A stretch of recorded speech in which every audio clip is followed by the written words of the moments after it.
talking about the idea of normalizing luxury. So there's been a lot of talk about this idea on social media lately, and the whole thought is that we used to put luxury in sort of this category of, you know, those rich people over there. They can do these things, but luxury, like maybe having a nanny, you know, paying for first-class tickets for a trip, maybe it's having someone come and clean your house. All of these things, the idea is, should actually be considered for anyone who could possibly afford it, and it could make their life and their quality of life better. And I think that even though I definitely live that life, and I like convenience, and I like things to be easy, and I like to have a lot of fun, which means that I would like for someone else to be doing the hard stuff, I still struggle with it. And I remember T having a conversation in the makeup room about this. And we were talking about nannies and having someone come and watch your kids.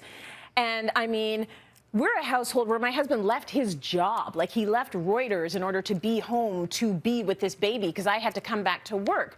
So you can see where we're coming from. We didn't really think the nanny thing was an option because we thought, well, if we're going to have kids, we should probably be raising the kids. And you were like, why wouldn't you get help? Like, if you can afford help, why would you not get help? We're in a society where people always had folks come in and help them with their kids, whether it was their parents or aunties and uncles or people in the neighborhood or the village. Like, why put yourself through the struggle when you can actually afford to contract out for that help? And I think that I'm closer to there now, and I definitely love a good vacation.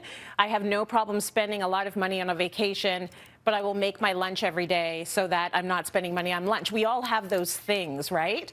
But I think that we should all be able to dip into things that can make our lives easier if we can afford to do it within our means. Let's not go crazy. What do you think, T? Well, like, what's the whole point of working, right? We all work so we can elevate our lives. Yeah. Right? Like, that's the whole point of working. Yeah. So I don't understand that, like, glorifying the struggle, and, like, I don't see, like, wearing that like a badge of honor. Like, I don't understand why we have to struggle. Like, if you can get help, or you can bring in something into your life, introduce something to your life that makes your life easier or happier, why not? I mean, as long as you are not, like, what's the saying, robbing from Peter to pay Paul? Yeah. As long as you're not doing that, you know, that's fine. Like, I just don't understand making people feel bad. Like, yeah, I was like, why not get a nanny? Like, I don't understand these things. People think it's like, it's better to struggle. It gives you character and all that kind of stuff. I just don't agree with it. I think that whatever brings you pleasure, it gives you peace of mind. It gives you, like, it makes your mental health healthier. Like, I just don't understand why we glorify doing that. Like, for instance, I don't drive, right? And it's because, for instance, I can't afford right now to, like, have a car and do the gas and do all of that stuff.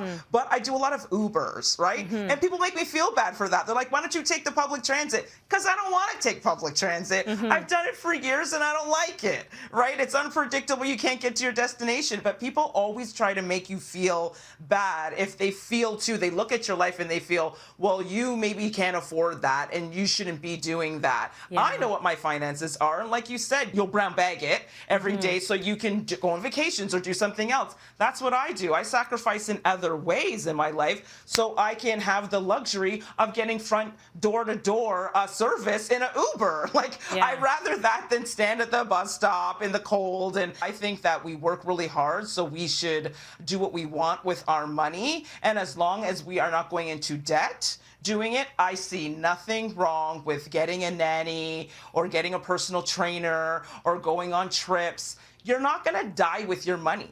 So if you earn it, spend it what how it makes you happy, not what other people think you should do with it. Let people spend money the way they want it. Don't mind other people's wallets, as my mother would always say. Absolutely. And what I love about what you said is the mental health piece. Like, that's, now I'm realizing, like, that is so important. I need to light candles. I need to do the luxurious things that make me feel okay. Some of them will cost more, some of them will cost less, but I am investing in those things now because we need to be okay in our heads now, and it's getting harder and harder to do that with the world being what it is. So Yeah, T, I've come along. I'm where you are now. Don't you like that? You were right. You were right. You know that's my favorite word. Yes. Yes. Yes.